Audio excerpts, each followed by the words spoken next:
Hi everyone, I'm Mauricio Jaramillo. I'm here talking to you from Colombia, and we're here with my very, very good friend from Chile, Pablo Amira. Buenos días, Pablo. How are you? Buenos días, very good, thanks. First of all, before the Q&A, before anything, I need to say that my English, as you know, is not the best. My native language is Spanish, so I will do my best to do my sharing the ideas the best I can. So if I commit a mistake, I'm sorry.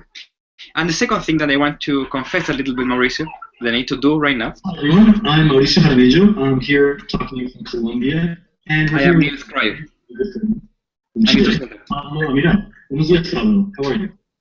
Buenos días, very good, thanks. First of all, before the Q&A, before anything, I need to say that my English, as you know, is not the best. My native language is Spanish, so I will do my best to do my...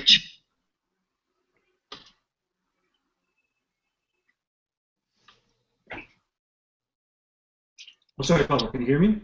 Yeah? Okay, sorry. That was weird. We got a little bit of interference there, but sorry. Repeat what you were saying when you were bringing out the book. Yeah, I need to confess, sorry, I am Neil Cryer. I need to say that up front. No, just a joke. So let's go with the interview and let's have some fun. Find out, I guess. Okay, Pablo. Here's what we're gonna do. Why don't you tell us a little bit about yourself? How did you start mentalism? You know, usual. My story with mentalism is interesting one because I approach at the beginning this art because in a necessity, in very two way necessity, because I start to look the mystery arts in magic, as almost everyone. And at 18 years old, long time ago, almost 10 years, and I love the big brain work. I just flip out in the manner in which that man can do miracles. So I start to investigate and I start to learn. I start to contact some people, and I realize that in my nature way to behave in life, I am a showman in life. I always was on a stage for various different performances. So for me, it was very natural to be on a stage for performing magic, or at the beginning mentalism, because I didn't have any magic props.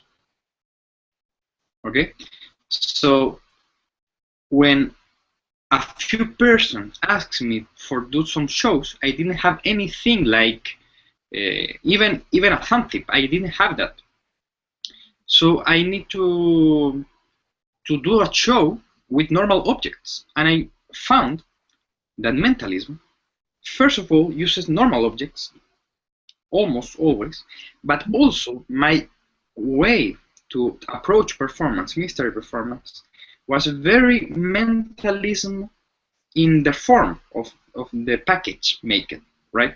So I start to perform mentalism in a very comfortable way, understanding through the years what is the difference between magic and mentalism, and a few years after quit magic for profession, and or as not just a profession, but just as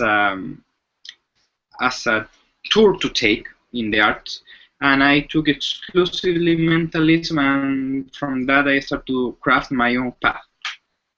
So it was a very interesting and fun way to write to mentalism. Okay, and living in Chile, did you find that it was a lot more difficult to get into mentalism there, considering that it's probably not as popular as it is in you know, places like North America and Europe?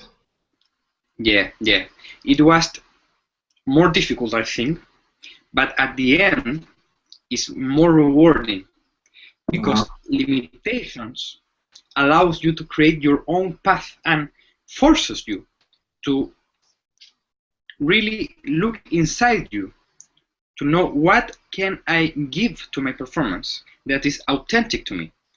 So I didn't have any Darren Brown figures to copy, or I didn't have any other, for example, Kreskin or other inspiration that sometimes can lead you to copy in the first place. That is not bad, because I think that is the valid path to start with. But as René Lavant said, the magician with only one hand, right? He has a very beautiful quote that said, "Luckily, I didn't have the opportunity to copy anyone." And I think that in my case is also true, because mentalism in Spanish is very limited. We have the Corindan Spanish, right, and some publications from Anthony Blake and a few things, but nothing completely solid and as a base. So obviously, first of all, I need to work in my English, to read better English, to talk better English, to communicate with the community. But the most important thing is my own development as performer. And that was completely because I was in the other side of the world, Chile. No, indeed, I know exactly what you're saying, because here in Latin America, I'm not going to say that mentalism is dead. I'd say that mentalism is becoming very popular. Yeah. It was a very, very little mainstream interest, and now I'm seeing mentalists coming out of lots of different countries here in Central America. Now, you mentioned inspirations. Let's talk about some of your inspirations in terms of mentalists. First of all, we'll get to other inspirations after that. Yeah. For me, I took inspiration in mentalists from various performers.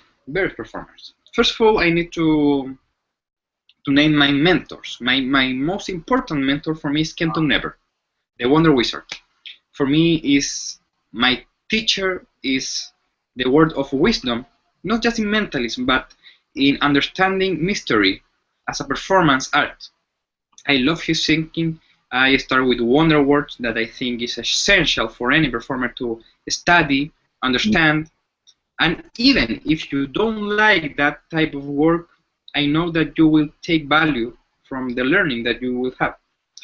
I also feel that Bob Cassidy is a master in our craft, and we need to hear his words, because his ability to create real mentalism is very powerful. Also, I love Max Maiden's work because of the theatrics that he adds to the performance. He has a way to share his material that is obviously just him. I know that he has some mentalism that only he can do, and I love that, because it's all based in his own performance character, and for me it's an inspiration. But in other types of inspiration, I have great other friends and colleagues. For example, I can name Banachek, I can name Doc Hilford, I can name, let's think, well, of course, Niels Cryer. Richard Webster is also very deep thinker of the arts. Jerome Finley also has amazing ideas. And we can also divide this category with age, right? Because we are now from a new generation of performers, in which you are also Mauricio. I am Art Barndelay, also is a young performer that is doing great things. Patrick Redford, Colin MacLeod, Kennedy, and all these other performers that are bringing new stuff. Peter Turner, obviously, the great Peter Turner, Luca Volpe, for example, Fraser Parker, and a lot of other great performers. Exactly, and these are all people who are well, they're not just great thinkers, but they're very willing to share their ideas and help others out. So we're very lucky to have them in our community. Yeah. I agree with the single person you mentioned there.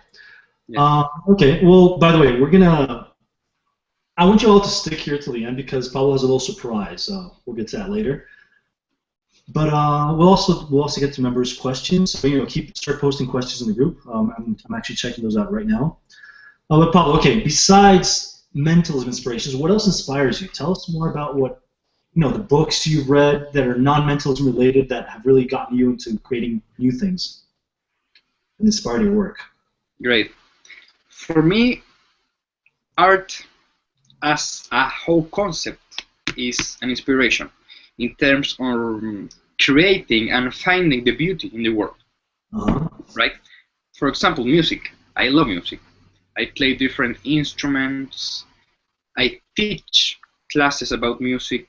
So that also teaches me various lessons that I can apply to my mentalism, because I really separate my practices, obviously, but also at the same time I take all them together as one, because at the end is Pablo Amira on a stage doing mentalism.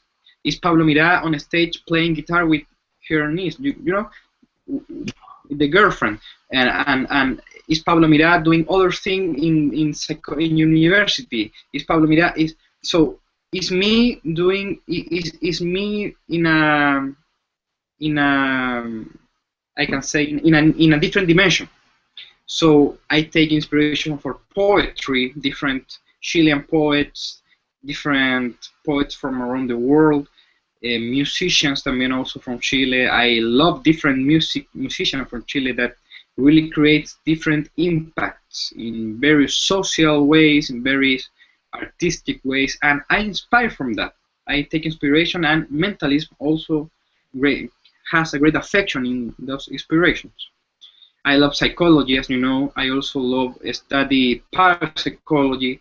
I like to study also theology, and I even love video games. And I think that even that affects in a way to my mentalism. So I need to be always open to create new things. For example, just a few weeks ago, I am working in a mentalism piece using a simple piece of music, and almost like a toy that almost every kid in my country has.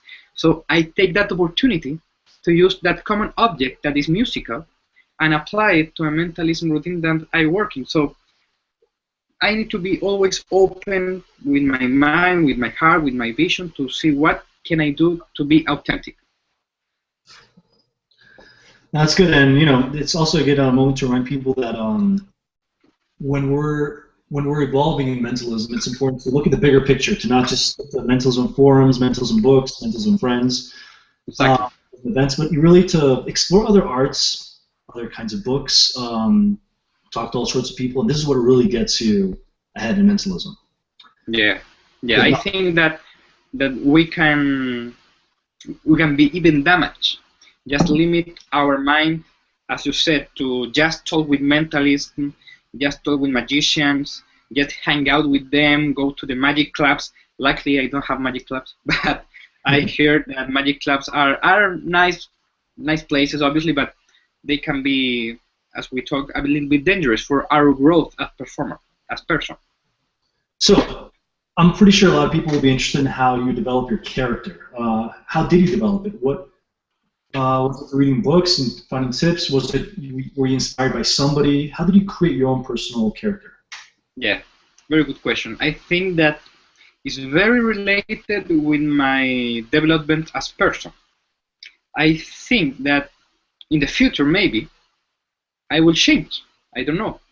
At this moment in time, I love to be in mentalism, to be a performer that empowers my audience, empowers my participants, and frames what happens in terms of their power as a human being to be a better human being.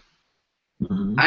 I am in a way just a conductor, or in a way the wise performer that is on stage that allows them to experience that. So I took all that concepts that in my life are important: mystery, intuition, energy, mind-to-mind communication, and also open the possibility or and heart-to-heart communication of sharing emotions and create a deeper experience. So all that philosophical and psychological process are a result of my growth as a person. It's not in the reverse way, because I think that various performers and beginners will try to take learnings from mentalism and then apply to life. And I think that is the reverse. We need to be very precautious and very attentive to our growth as human, as person in this moment in life, and questioning, okay, what can I apply to my mentalist persona? Because obviously in stage I am not the same as in normal life. I don't have that deep look, you know, to talk mystery things. I do it a few times a day. I don't do it always. But I think that my stage persona is an amplified part of me. So that amplification of myself needs to be development, but not in stage, rather in my own personal life. Okay, and now that you're talking about that, a lot of beginners, they usually try to emulate, you know, the performers they enjoy watching, and I think that's fair enough as a beginner. Yeah. How do you suggest they get out of that stage and actually become who they are? I think that you have a very important point, because sometimes copying other person or take their ideas and take them as personal is very bad looking, and I think that is not the case. It's not bad per se. It's not wrong, but it's wrong if you start to grow as a person and you keep doing that because you took that just as a model.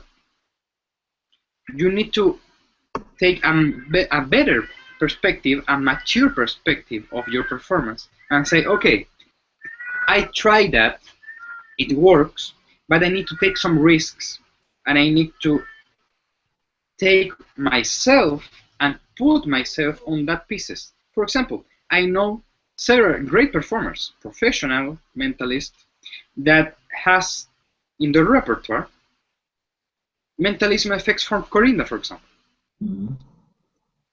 But you can see the work, the personal work from them on the effects. Rather, it's not the effects that they do, it's how they do it. How they apply their own personality. Maybe some lines, maybe some postures, maybe different staging that they use. Methods, as you know, Mauricio, are not important. Maybe the methods are very simple. Maybe the methods are just straight from Corinda, just straight from practical mental effects. Doesn't matter. But how they approach it personally, I think that is the most value. And I think for beginners, it's not bad to copy. And I prefer this concept, and can sound a little strange, but I have my point. I prefer to steal and not copy. Why? Because if you steal something, that idea is now yours, right? If you steal something from me, it's not mine anymore, it's yours. So now you have the responsibility to take that idea that now is yours and make it relevant for them. Because if you copy something, it's still mine. Okay? That's my point. So, as a conclusion for that, still don't copy, but still in an honest way. Okay, good. No, I agree with you. Now, I want to talk to you about about creation. You've written a lot of books. You have a lot of ideas. In fact, in my shows, I use a couple of your ideas. Yeah, I know that you rock Parguela thoughts. And Sean McCarthy here on the group is asking, what do you try to achieve when creating an effect? So talk to us about that, and also the things you do in order to actually come up with an idea. Do you come up with the concept first, like the end result, or do you play around with methods that you have? Tell us about all this stuff. Yeah. Well, what I want to achieve with an effect, it depends in two perspectives. First of all, as a creator, and also as a performer. As a creator, I can say to him that for me, the act of creation is a necessity, because I have several ideas in my mind, and I need to give it time to that ideas. They are almost like a child. You need to feed them, you need to treat them with love, you need to let her grow or him grow. And routine can grow to various dimensions, and that happens to me in the past, that a simple seed of an idea start to grow, and it's a very beautiful routine that I can use myself and I can share with my friends. And for me, one of my goals with creating an effect is satisfying my own needs as an artist, as a person, as a creator. Secondly, I think that my goal with creating something is the ability to create something, as the classic quote, something from nothing. And that act itself is a demonstration of the power of the human mind, of the ideas that we can create, right? For something so simple, for a method that maybe is so obvious for any one of us as a mentalist, to create a nice piece of theater for any person in the world that maybe needs a little bit of astonishment in their lives, a little bit of mystery. For me, that is a beautiful thing. Also, I think that one of my goals in an effect from the perspective of a performer is allow the audience and allow my participants to have the most real experience that I can give them. So for example, if I want to create a mind reading effect in which my participant thinks in their favorite vacation, and I ask him to close their eyes and imagine all that vacation and start to reveal all that information, for me that's a goal that I want to achieve. And the method, we can use several methods, and we can be innovative with the method and create new methods or whatever, but for me, one of the goals is that to create a real experience for them that they can take in their minds and say, okay, some time ago I met a miracle guy, a great guy called Pablo Amira, and he do an amazing thing. I saw a show last week from Mauricio Jaramillo, and he showed me some dots, and I see a flower, and it was amazing, So. And what was the other question? I think that it has two questions, right? Oh, it's basically, just the actual process. Like, do you Right. first think of like the main results and then come up with with methods to do it, or do you actually just develop methods? Grab things and look at them and think, what could this pen do? How could I turn this into something else? How could this something? Yeah, I think that in terms of proportions, I think that 80% of the time I have the final result of the effect without thinking method, and I say, okay, how can I create it? And not just that, because in my process of creation, I am not that interested in quote-unquote fooling methods or cool methods, the ultimate DVD that appears, and I don't care about that. For me, the most important thing is to create images on a stage, images with my participants, dramatic images that can be memorable for the audience. For example, if I am reading the mind of someone, I look into her eyes, I take their shoulders, and I take a time, and I look there. So the audience can enjoy the moment, she can enjoy the moment, and I enjoy the moment, in which I believe that I am reading her mind, and I am seeing some blurry image, and I start to develop a letter, or an image, depends.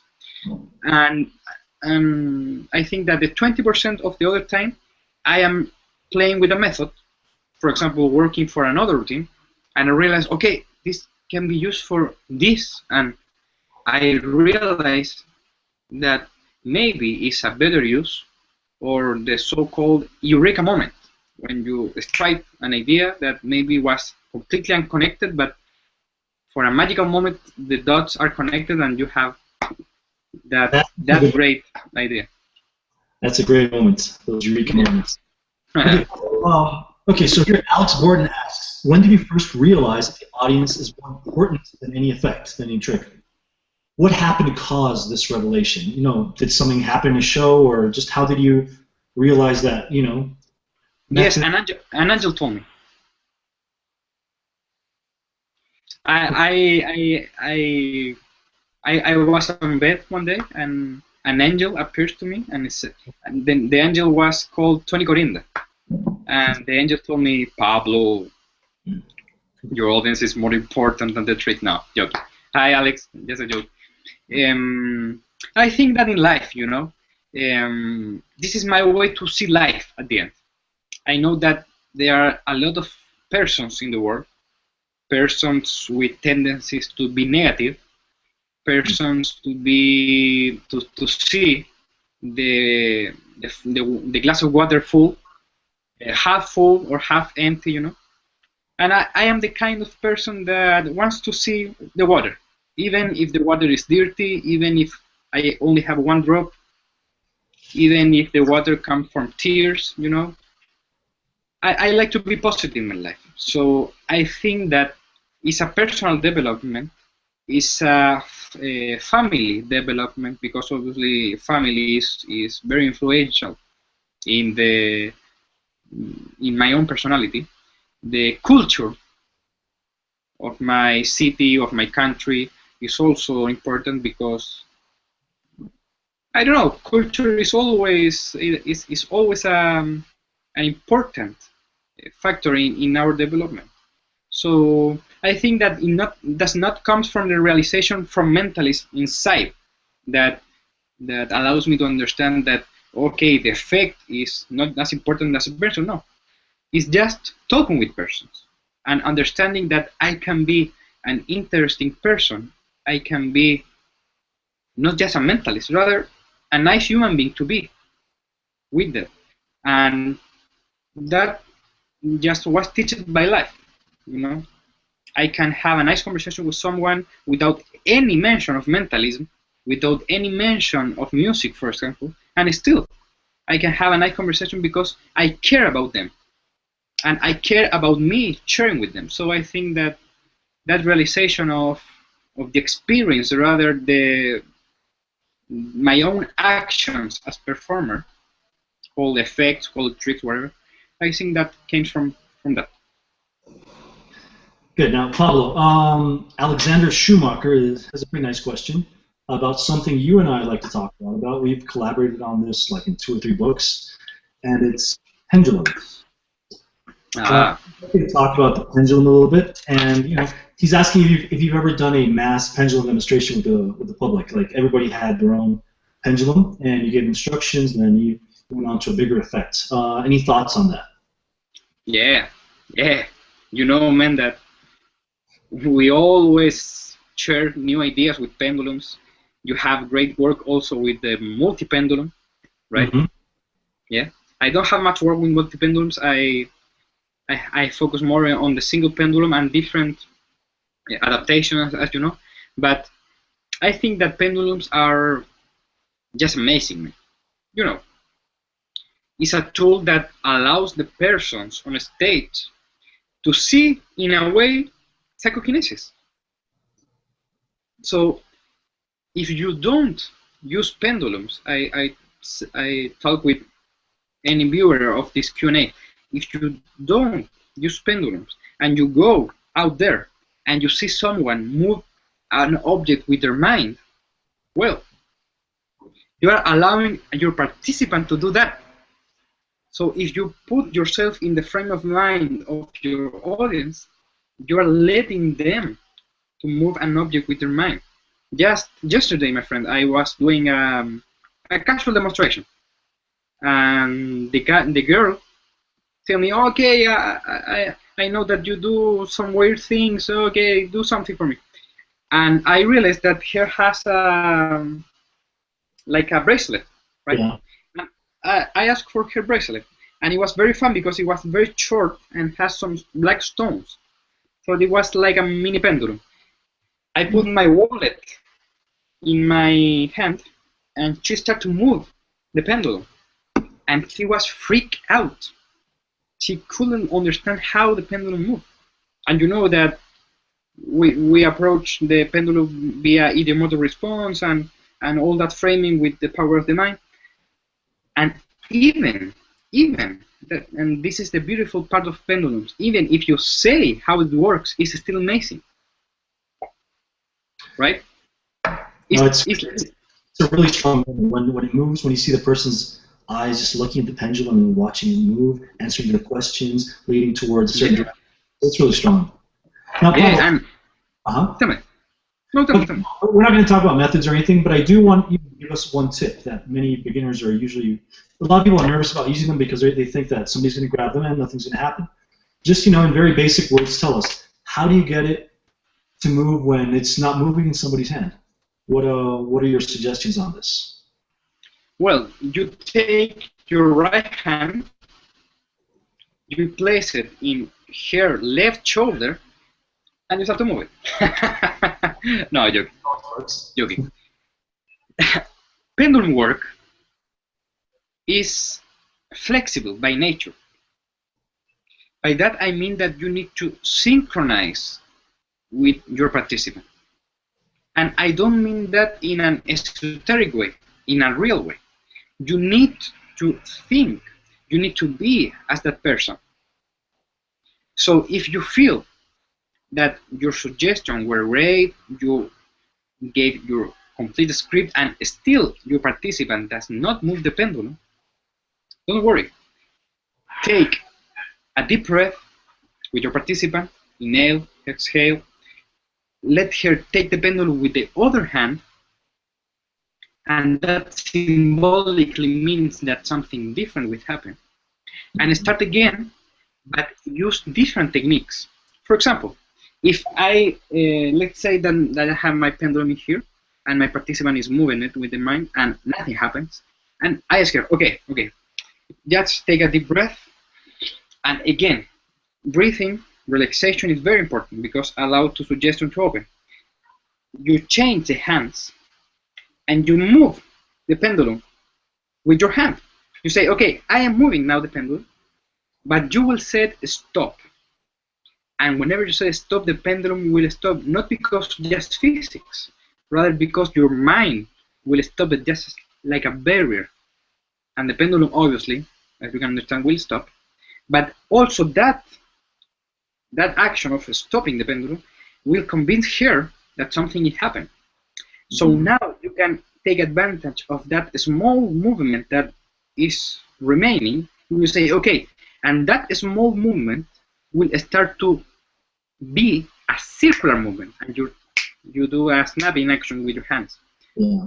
A circular motion, clockwise or anti-clockwise, whenever you want. And that line is very powerful because you create a double bind. Right? So the pendulum will move. Now, continue. Yeah. So now at that moment, I think that with 95% of proven successful, you will get movement. But if you still don't get movement, it's because you are not in the correct framework in which you think that this is a win or lose position for you. It's not that. You need to approach pendulum work in other way, in which always you will win. Always you will win. This is not a performance to compete with other person. This is not something to show how great you are. No. It's just for sharing something. And who does not want to receive a gift? So maybe at the beginning, your framing as performer and in your performance of pendulum is not correctly framed, it's not correctly present. So I think that you need to question yourself. How can I do it better? How can I do this in a way that is always well received? And in my personal experience, pendulums moves always. Because if they don't move, even with ideomotor response, I create dual reality that they move. And I think that this is a completely new theme that is very long, so I can't talk it right now, but dual reality can be used in subtle ways to create new realities, not just that dual reality big concept that we think that is only for that, but in little details we can use dual reality to always have success, and you can use it in that. Good, no, those are great tips. I particularly like the one you mentioned about making stop, creating a barrier. I first learned this from Bill Cushman, and it's true. Sometimes focusing on making stop first, which is a very easy motion, will eventually ease the suggestion to make it move. So Exactly. yeah, that's a great Exactly. tip. Because it will stop. It No, will stop. Pablo, here's a great question actually. It's from Craig Browning, and he asks, "I'm curious about how you use language. Psychological forces that work in English would require certain modifications in other languages. I think it's important to speak about this." Yeah. Very, very good answer. Hi, Craig. I think that language at the basic is powerful, right? But because my psychological background and also my performance background, I think that the most powerful communication is the nonverbal. So even if most work in mentalism regarding language and psychological forces and archetypical responses, as they call also, are based in language, I think that the non-verbal portion of that is the same. So personally, I don't know about you in Colombia, but personally in Chile, I don't have much difficulty to work with psychological communication that allow me to predict or create tendencies to different answers. I can do it because, in my opinion, they are not completely based in words, rather in my attitude, in my intention, in my tone of voice, and that is not restricted by language. Yes, we change the words, right? And culturally, maybe some things are not corrected, but we can tweak it a little bit to work in our favor. But they work. I don't have any problems with that. I have a framing of psychological forces that allow me to have mind reading, because normally, as you know, psychological forces are used for predictions, right? But if you tweak them a little bit, you can use it for powerful mind reading, and you can do it in any moment, any time. And again, it's about framing your performance, because you are not creating a win or lose scenario, rather just a demonstration, just an experimentation, just a mind game. If you fail, doesn't matter. You're not failing, you are just creating something difficult, right? But if you nail different aspects of the thought of the person, you're creating miracles. So I think that it's all also based on framing, how you frame what you do. And you can create miracles just with framing. No, exactly. I think you probably ran into the same problems when you were first reading a book, like, for example, Psychological Subtleties. You find all these great forces, and they're just not working as good in Spanish. But it's nice because then what you were saying, being down here with very little English Spanish material, Yeah. allows us to create our new things. And you and I have developed things from like the psychological forces of countries, animals, and even like monsters, which wouldn't work in North America or Europe or Asia or anywhere else, Australia. Yeah. For example, vegetables, right? I know that in the book of Banachek, there's a vegetable that is most selected. In my personal case, never that one happens. Never. Yeah, it's a major cultural difference. Nobody ever says that one. Yeah. We just need to be open and use everything that happens to us as an opportunity. Not look it as a dangerous thing or a failure or a mistake. No. We need to use it in a positive way, in an intelligent way to our goals. Okay, now Pablo. Oh, by the way, about the pendulums, I forgot to ask you. Do you ever use? I don't know if you mentioned this. I don't think I heard you say it, but did you ever do it with a big crowd with everybody holding a pendulum? Yeah. I forgot to mention that. I use various dynamics with Pendulum, not just one person, rather two person. For example, using PK touches, beautiful. Theater, a lot of person on stage, and use them to obviously check the most open to suggestions, and then do something for them. or for small crowds, for example, 50, 20 persons, hand a pendulum, a cheap pendulum, a Chinese coin with a ribbon, or just a ball with whatever thing. You can hand them to experiment, and it's amazing. You can do it for great crowds, or just allow your creativity to create different dynamics, because at the base, pendulums are awesome. So you need to use that awesome response, that simple thing allows us in various ways. In psychokinesis, even in mind reading, in precognition, in intuition. As I told you that the other day, I put my wallet on my hand, the girl started to move the pendulum, and in my performance, I said to her that strange phenomena allows her intuition to be open and know the unknown. And she obviously knew which playing card I have in my wallet, and I gave it to her. It was beautiful. By the way, everyone, that's a great tip. I mean, amongst all the ones you mentioned, having two people on stage for a PK touch or holding pendulums creates a very moment of synchronicity. My thoughts aren't too strong right now, but try it out, and it's really good. I've done it. I've also done pendulums with the whole crowd, as Alexander was asking, and it's really nice to see people's reaction. It works. It really works. And as long as you practice this, and you're really good at suggestion, and just really getting people to believe, and just even getting the skeptics to try it out, it's a lot of fun. Yeah, I think that the skeptics are the most easy ones. Usually the ones that are most impressed after we show them what we do. Okay, so Sam Pandya asks, what is the ideal duration of a show for you? And Donald Cantrell asks, do you have a lot of items on stage for your routines, or do you perform a more basic approach? So let's try to get these two in one. Are there a lot of items in your show? Are you a minimalist, mentalist? How long is your show? How do you gauge how long it's going to be? Yeah, regarding the first question, I consider myself a minimalist. I don't go always to try to do my best to have just papers. No. I also enjoy different props, different things, but for me it's essential at the base of that theme. It's essential that my props are not shining.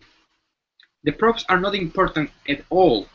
If I am using a book for a book test, the book is not important. I'm just using this to allow the participant to have a word in their mind in an easier way. I don't use beautiful books, whatever. No, I don't place attention on them. I am not against them, obviously, because they are tools, right? They are tools. But I prefer to have the minimalist approach in terms of cards, papers, envelopes, pens, pendulums, silverware, whatever. But I don't use, for example, beautiful big wooden boxes, for Q&A, for example. I prefer to use just a small box, even a cardboard box or a Ziploc bag, whatever. Regarding the other question, the duration, my ideal duration, again, depends. But in a rough time, I think that 45 minutes, 1 hour, is enough to create an experience for them. Is enough to leave all the audience want more, because I think that is very important. I need to just give them a taste of what can I do, and leave them with a dream of what can I do more, because as you know, we can do things with myth and legends that are impossible, and we need to take that as an advantage. So if you want to be more, do less. Exactly, less is more, and make it a very, very strong less. Be a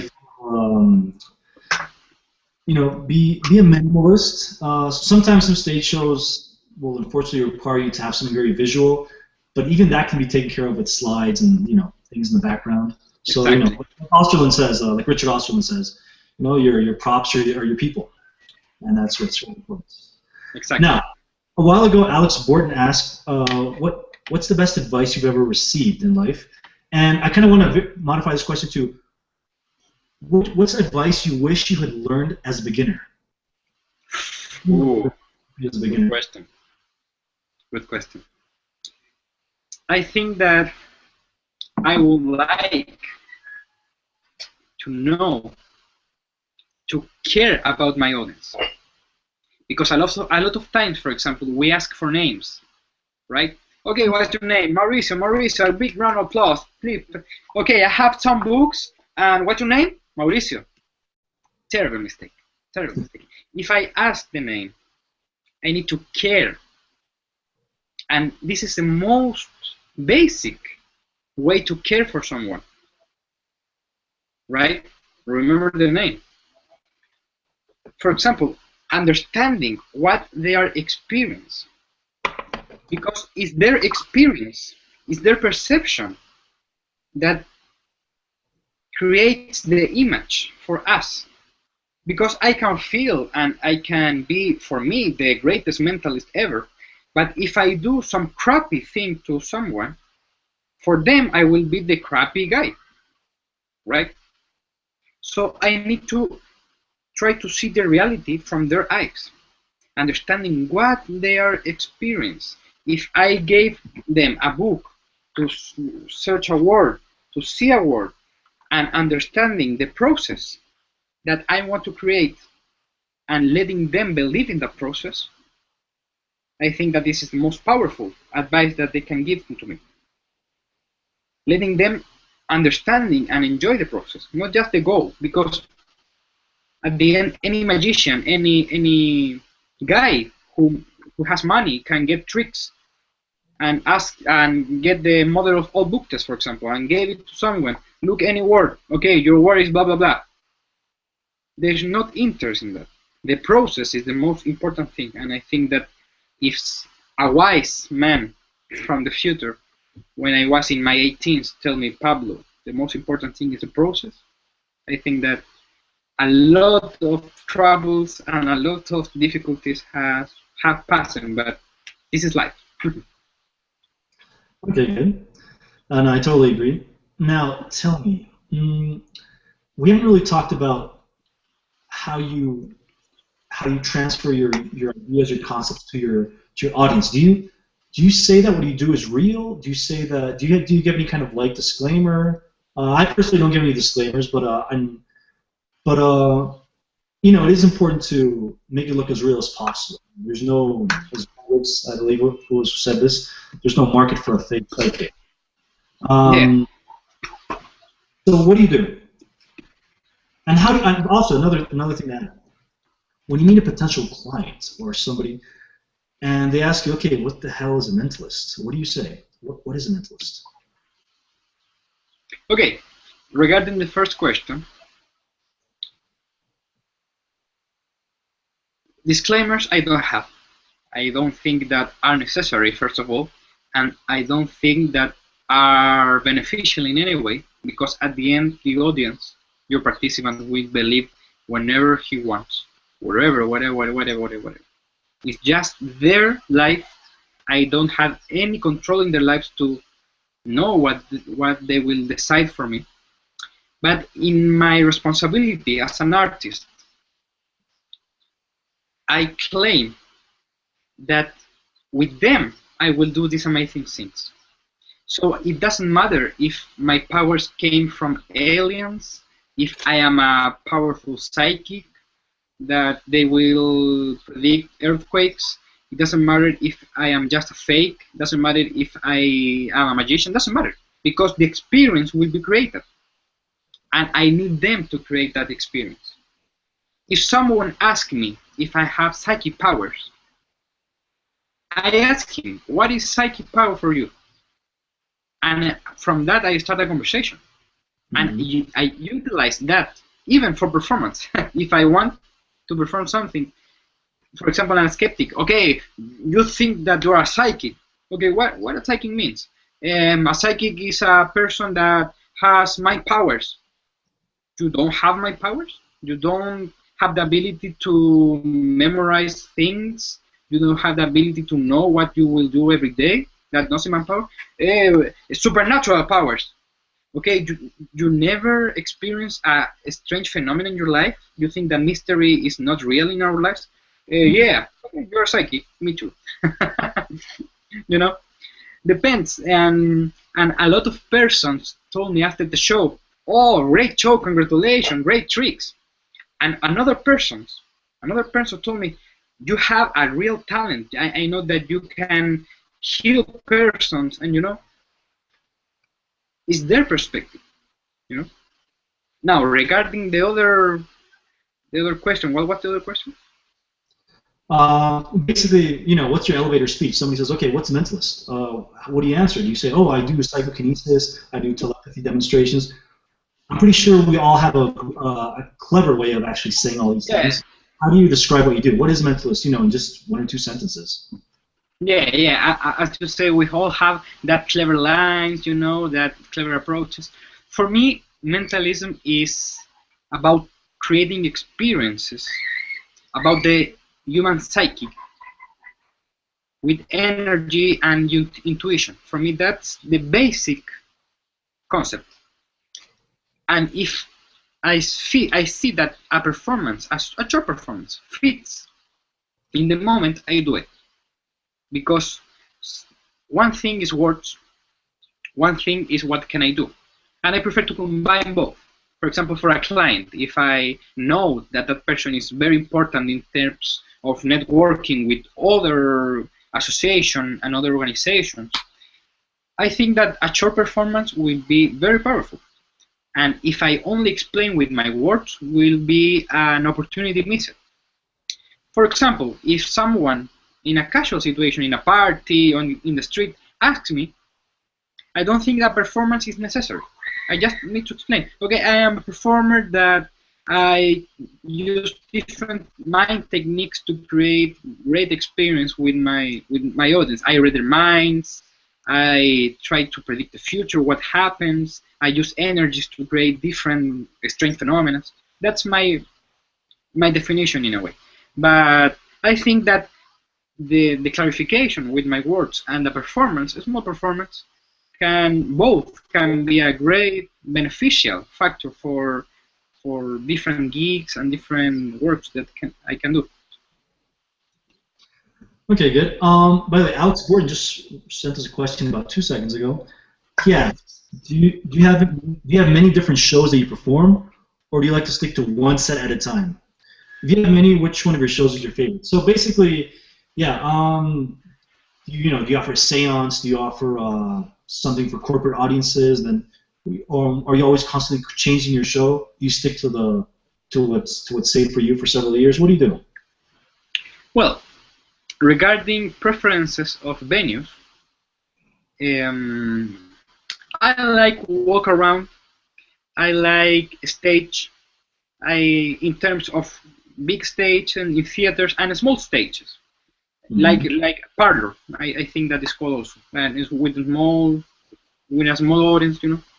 I like those. I like to be doing placements for different corporations. But for me, the most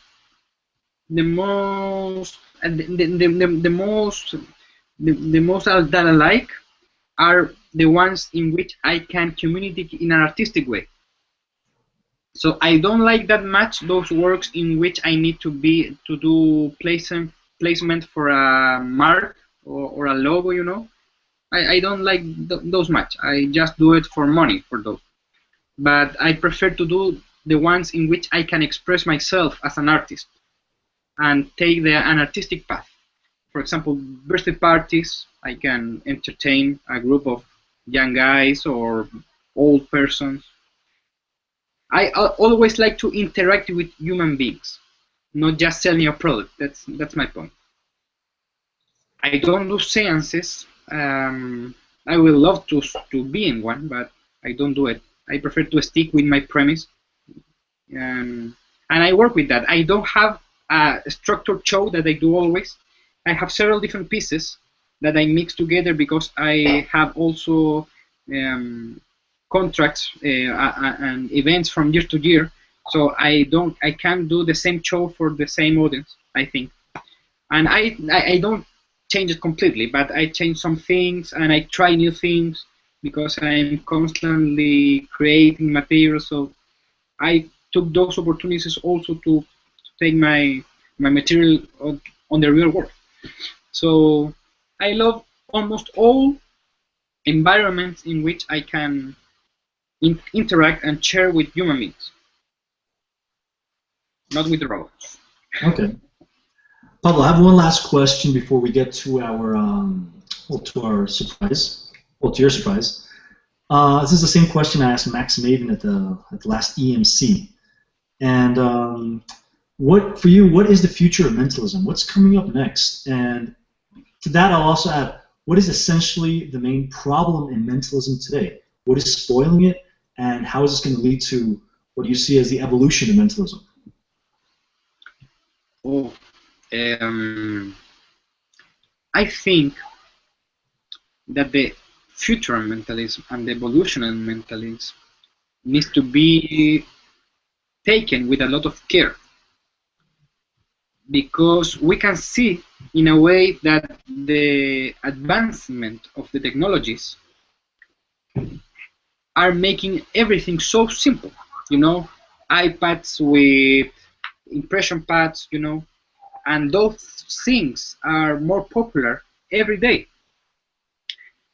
So technology, in a way, is a factor that can damage us, our art, but at the same time, our responsibility as performer is remind the audience how simple life can be, how simple we can create something with just papers. You know, we don't need incredible technical apparatus, we don't need technological things, rather just two minds, the intention of connection, and maybe some props, and we can do miracles. So I think that we need to take the future of mentalism with responsibility, to use those factors of technology, of social media, of the less care about secrets, right? Because right now I can type in Google everything and I can know everything. And obviously the secrecy of our concepts are necessary to create mystery, right? So we need to take it with care and care about our art, do it for real people, let them experience mentalism as an art that can be very powerful for them. And I think that we need to be responsible about that. It's not about what comes new with methods, I think, or maybe what comes new with different approaches. For example, the classic propless mind reading, propless mentalism movement, right? That everything needs to be propless. If I am mentalist, I don't need to use nothing. I don't think that. I don't think that is the future of mentalism. I think the future of mentalism depends in us to create a new way to connect with persons, right? And regarding the second question that I forgot, sorry. No, basically I was asking about the, what is the essential problem in mentalism today? Although you kind of touched on that with answering on what the future is. Yeah, and I think that the concept that Bob Cassidy uses of trivialization is very real, very real. And I think that we need to work in our personal responsibility as performer to create not trivial experiences for them. And also I think that we need to work for other ones that are doing mentalism, quote unquote mentalism, that are real trivializing the art. I know that there are a lot of persons in the world, in different forums and different places, that are doing terrible things for mentalism. The most obvious, I think, is exposing secrets to the public. I think that is most obvious. But I think that the less obvious are also dangerous, because doing something bad, doing something without care, performing mentalism without understanding what is mentalism, without study the basis of mentalism, I think that is also very, very dangerous for the art. So we also have the responsibility to let them know that they can do things better, so the art becomes something relevant for the world. Yeah, I agree. We're standing on the shoulders of giants, and the last couple of generations have given us so many great concepts and ideas. Some of them have been trivialized by newer generations. Yeah. But I think we're on a good path. It's a challenging one, and I think a lot of evolving needs to occur. Yeah. A lot of respect to the art. Mentalism doesn't have any rules. There are many opinions on whether there are rules or not. It has no rules, but I think we're somehow kind of finding the correct direction. We just have to keep on correcting those things that are getting in the way, like the ones you mentioned. Yeah. Now, Pablo. Okay. No, before we leave,